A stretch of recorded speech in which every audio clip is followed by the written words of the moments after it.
औरंगजेब तो तानाशाह थे और वो अच्छे शासक नहीं थे। जो अपने बाप का नहीं हुआ, जो अपने भाई का नहीं हुआ, जो अपने इस्लाम का नहीं हुआ, तो वो अपने देश का क्या होगा। तो औरंगजेब ये सच है कि हजारों मंदिरों को वो तोड़ा है और इस जीता जागता साबूत जो है आप उसका डीएनए करके देख सकते हैं। जी बिल्कुल नहीं। अगर वो बेहतर प्रशासक होता तो पूरी जनता को साथ लेकर के चलता।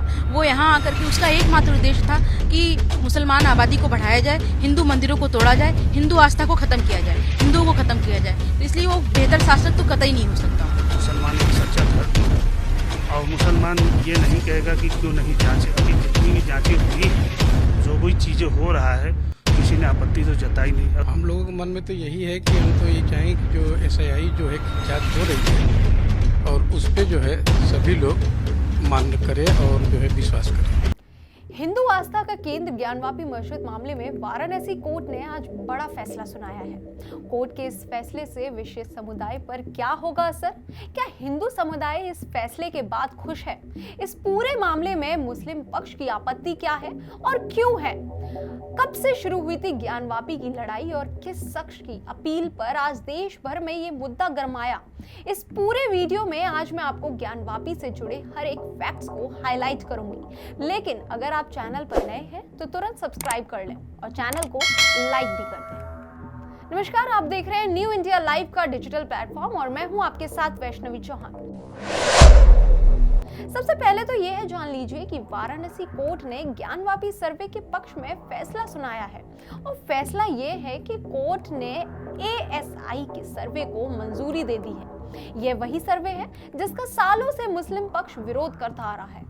ज्ञानवापी मस्जिद मामले में हिंदू पक्ष से अपनी बात रख रहे वकील विष्णु शंकर जैन ने इस खुशखबरी को शेयर करते हुए बताया है कि कोर्ट ने उनके आवेदन को मंजूर कर लिया है और अदालत ने मंदिर के अंदर मौजूद वजू टैंक को छोड़कर सब कुछ सील कर दिया है।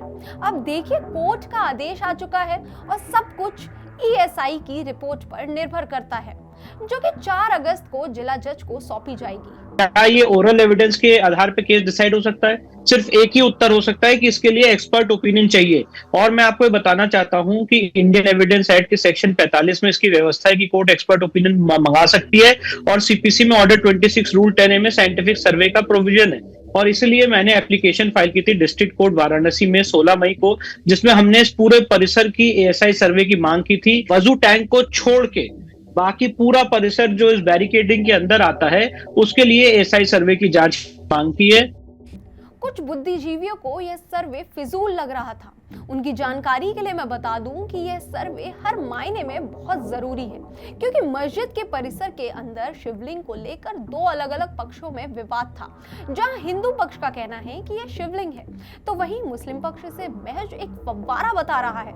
अब जाहिर है ऐसे में जब दोनों पक्षों की राय में इतना अंतर है तो सर्वे के बाद यह स्पष्ट हो ही जाएगा कि हिंदू पक्ष के दावों में कितनी सच्चाई है और मस्जिद कितना पुराना है। जहां तक कानूनी लड़ाई का सवाल है, यह लड़ाई साल 1991 से चली आ रही है जब पहली बार वाराणसी की अदालत में मामले को लेकर कीर्तन हुआ था। हालांकि पूरे विवाद को हवा तब मिली जब 18 अगस्त 2021 को 5 महिलाओं ने शंकर गौरी मंदिर में रोजाना पूजन और दर्शन की मांग को लेकर कोर्ट का दरवाजा खटखटाया था। महिलाओं की मांग थी कि उन्हें ज्ञानवापी मस्जिद परिसर में मास्टर अंगार गौरी स्थल पर रोज पूजा का अधिकार मिले। बात सिर्फ इतनी ही नहीं है, यह विवाद 2 साल पुराना नहीं बल्कि आजादी के पहले से चल रहा है और इसको लेकर 1819 में सांप्रदायिक दंगे तक भड़के गए थे।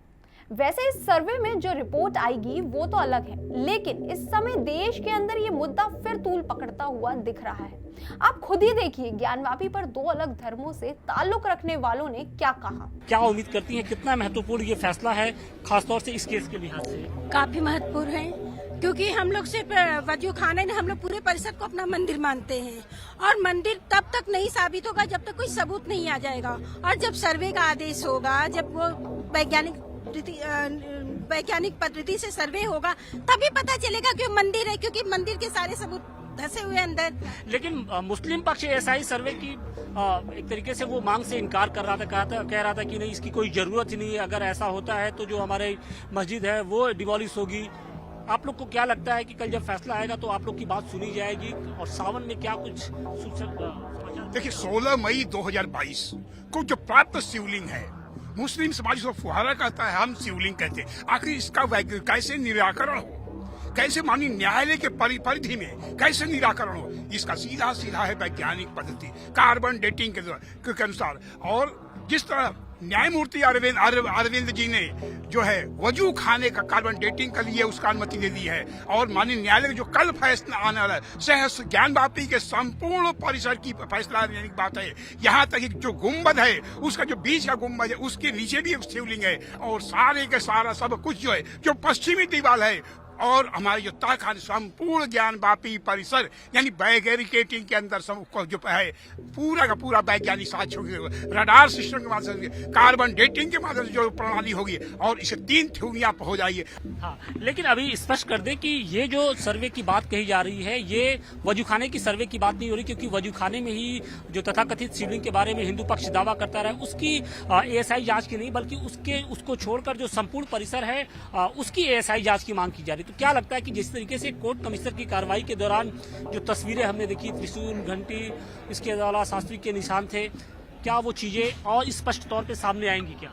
बिल्कुल, देखिए एएसआई जो जांच है वो एक वैज्ञानिक विधि है। भारत सरकार का जो ये संस्था है वैज्ञानिक विधि से जांच करता है, जमीन के अंदर भी करेगा, गहराई से भी करेगा, बाह्य जो है दीवारों का भी करेगा, और सर्वे करने के बाद जो वैज्ञानिक विधि से जो तथ्य प्रमाण निकल कर आएंगे वो बताएंगे कि इसकी जो है अवधि क्या है, कार्य अवधि क्या है, इसकी शैली क्या है, ये हिंदू मंदिर रहा है या मस्जिद रहा है, ये सारी चीजें निकल के आ जाए। क्योंकि हमारे कहने से और आपके कहने से न्यायालय में हम कहते हैं मंदिर है, मुस्लिम पक्ष कहता है कि मस्जिद है। आपको क्या लगता है कि एएसआई जांच होनी चाहिए या नहीं होनी चाहिए? देखिए एएसआई जांच की जो बात है वो होनी चाहिए, और जो उनका सही मुद्दा है और जो सही चीज़ है, इसके पहले भी जो है मंदिरों की जांच हुई है, उसमें जो फोवारे में जो शिवलिंग पाया गया उसको लेकर, और उसके बाद कई उसमें कथा उसमें कई चिन्ह मिले हैं, जिससे ये होता है कि मतलब भाई कुछ मंदिर का वो है। असर भाई ये बताइए कि लंबे समय से अदालती लड़ाई चली आ रही है, इस केस का निस्तारण कैसे होगा? भाई जब तक साइंटिफिक अप्रोच नहीं आगे आएगा, सिर्फ बातों से तो होगा नहीं। आप कहेंगे कि ये औरंगजेब ने बनवाया, हिंदू पक्ष कहता है कि नहीं उसके पहले से ही ये मंदिर है, तो इसके लिए क्या जरूरी नहीं है कि एएसआई जांच हो? देखिए, पहले मैं एक और बात बता देना चाहता हूँ। इसके पहले भी मैं काफ़ी चैनलों में ये बोला था कि क्या हर मुद्दा जो है कोई भी मंदिर या मस्जिद का हो तो न्यायालय में ही जाए? क्या यहाँ के बड़े बड़े संत, महंत और जितने आलिम मौलवी हैं वो आपसी में बैठ के एक बैठक करके आपसी समझौता नहीं कर सकते हैं कि कौन किसका क्या चीज़ है? मतलब ये बताइए कि ये मुद्दा कैसे हल होगा? हालांकि हिंदू पक्ष कह रहा है कि अगर एएसआई जांच करा ली जाए तो दूध का दूध, पानी का पानी हो जाए। जी देखिए, बिल्कुल एएसआई जांच होनी चाहिए, क्योंकि जब शिवलिंग का साक्ष्य मिला हुआ है और लोग उसको मानने के लिए तैयार नहीं है, तो ऐसे में न्यायालय ही हमारे पास एकमात्र ऐसा साधन है जहां पर जाकर के न्याय की उम्मीद की जा सकती है, और जिसको हर किसी को मानना अनिवार्य होगा, क्योंकि आज के समय में ऐसा कोई भी नहीं है जिसकी बात को लोग मान सके। तो ऐसे में न्यायालय उचित साधन है न्याय कराने का, और दूसरा कि एएसआई जांच जरूर होनी चाहिए। आपकी नजरों में क्या है औरंगजेब? क्या लगता है कि औरंगजेब ने ही वो मस्जिद बनवाया, या उस मस्जिद के पहले ही कोई ऐसा स्ट्रक्चर था जिसमें आदि विश्वेश्वर विराजमान थे? जी, ये तो इतिहास गवाह है कि कैसे औरंगजेब ने यहाँ की मंदिरों को तोड़ा और उस पर मस्जिद का निर्माण करवाया, सिर्फ और सिर्फ मुसलमानों को खुश करने के लिए। ऐसे में औरंगजेब एक अच्छा शासक कतई नहीं हो सकता, और हमें भी ये मान लेना चाहिए कि जो जिसका हक है उसको वापस कर देना चाहिए। आपको क्या लगता है किसका हक है? चेहरे की मुस्कान कुछ बता रही है। औरंगजेब तो तानाशाह थे और वो अच्छे शासक नहीं थे। जो अपने बाप का नहीं हुआ, जो अपने भाई का नहीं हुआ, जो अपने इस्लाम का नहीं हुआ, तो वो अपने देश का क्या होगा? तो औरंगजेब, ये सच है कि हजारों मंदिरों को वो तोड़ा है, और जीता जागता साबूत जो है आप उसका डीएनए करके देख सकते हैं। अभी कुछ दिनों पहले ही देश की पहली किन्नर महामंडलेश्वर हिमांगी सखी ने एक बड़ा ऐलान करते हुए कहा कि मैं इस सावन में वाराणसी के ज्ञानवापी महादेव मंदिर में जल अभिषेक करूंगी।